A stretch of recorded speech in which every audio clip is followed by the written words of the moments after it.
tonight into Paris. 2 more sold-out shows. Bercy, a classic venue. A couple of days in beautiful Paris, and the weather's been fantastic. Paris is a beautiful city and the fans are great, so it's nice to be here. 2 shows in a row, which is great. We get to load in one day, do a show, button it up, walk away, go out, have a few drinks, a night out, whatever, have a good time, and then come back the next morning and do another show. So we are in the Palais Omnisport de Paris-Bercy, 17,000 arena capacity. Iron Maiden used to play in this venue since 1986. It's a special venue, built in, opened in 1984, and the whole roof is in grass. So the gardener have a huge pitch to take care, more and more bigger than a football pitch, yes. I hate to be the person that has to mow the lawn. If you suffer from vertigo, it's not the job for you. Sold out 2 nights, again, I say. It's incredible. These fans are younger and younger. Iron Maiden, welcome to Bercy! Iron Maiden is so fantastic. It's the best band in the world. Dave Murray is a god. He's the best guitarist in the world. Iron Maiden is a very easy band to work with. The crew is like amazing family. As a metal fan I am, so happy as working with them, dude. Already the first time I saw them on stage was in 1979 for only 80p. Great. My first show was in 86. 86? Yeah. Following the band since 15-20 years around the world. Spent a lot of money, but it's good to see all the friends and see all the same members from the crew. We are very, very proud. A little piece of this Iron Maiden family. My children have all got into music. They play in a band. They play tribute music to Iron Maiden. Started gigging, Alex was 13, Litton was 7 years old, and the oldest one was 15. And they've played about 20 odd gigs in different bars and pubs. The biggest crowd they played to was 1,500. So here we are in Bercy, and this is, of course, we're back to doing our own shows now. How are you again? It is quite a tough stretch of the tour. 6 shows in 8 days or something else like that, 2-hour shows. So it's a bit heavy on the old voice, a bit heavy on the old back as well. We took a few, went leaping skywards in Italy and Basel, and landed a bit funny. I'm sure it'll all be all right. I feel no pain when you get out there anyway. Bercy's a great gig. The trouble is it's all glass and it's kind of like a greenhouse, and it's been in the 30s here in Paris today, so it's going to be a very hot one.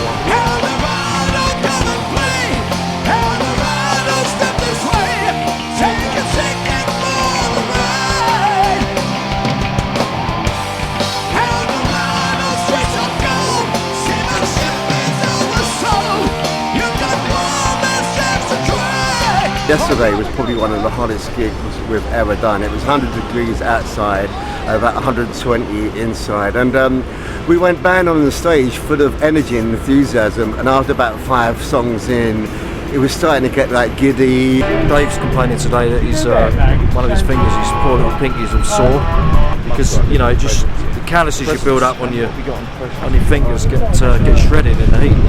Try and avoid getting my hands too wet. I mean, I wash, but the fans, it's probably sort of the best French gig, I think, from the Family Action ever.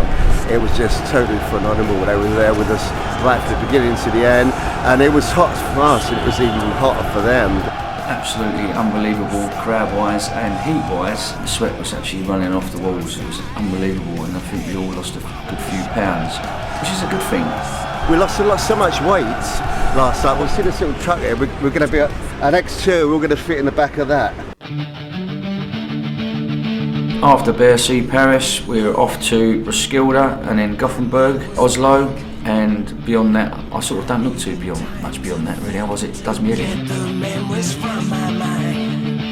This is the 41st year, 25,000 volunteers, and we have like 78,000 tickets, and we are sold out. It's actually a 8 days festival. We have about 160 bands. We know that with bands, the media, the volunteers, the audience, we are approximately 130,000. And we have a memorial. We had this accident in year 2000 where 9 people died in front of this stage, and it's to respect them. We are at the main stage. We have a rare canopy roof stage. The stage itself is not very large or big. By the way, one of the things you have to consider when you've got a stage this size is whether there is enough room to swing a cat, but as you can see, yes, there is enough room to swing a cat, so we're okay. We can have a crowd of 65,000 audience. It's always a challenge to fit in a huge band, like for instance Iron Maiden, because there's so much gear and we have so low clearance. It's the old Rolling Stones tent from 1976. They had the stage built for a tour there, and it's been the trademark of Roskilde ever since. It's a really special festival. Unfortunately, one of the downsides for us is that it's a much lower roof than we normally get to cater with. So normally we get the drapes, all of the wonderful Eddie backdrops that you get to see on stage. They'll be about another 7 or 8 foot up in the air. So today, once you've got the stage set and Nico's drum riser, you won't get to see all of the Eddie image over the top that you normally would get. It's the same for Rob as well, obviously. It's not our stage, it's not our roof, so we haven't got our light rig in as well today, so it's going to be a vastly different one-off Maiden show. So you get to say you're one of the lucky ones if you saw this one.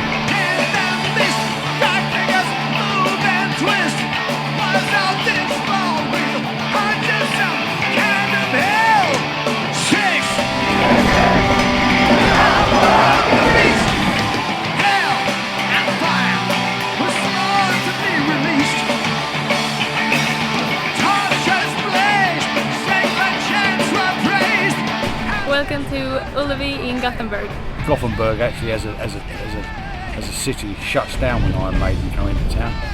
I mean everything, all the hotels are sold out a year or so in advance or whenever the tickets go on sale, and we get really well received there, so it's one of them places where we do really look forward to going. We're here to see Iron Maiden rock the shit out of Sweden! We love you, Iron Maiden! Maiden! Maiden! It was built in 1958, and I think at that time you didn't expect that you would have like 55,000 hard rock fans standing here, knowing every word of the Maiden songs. It's the 3rd time, and it's been packed every time. It's kind of perfect for concerts. When you're standing at the stage, you have people all the way from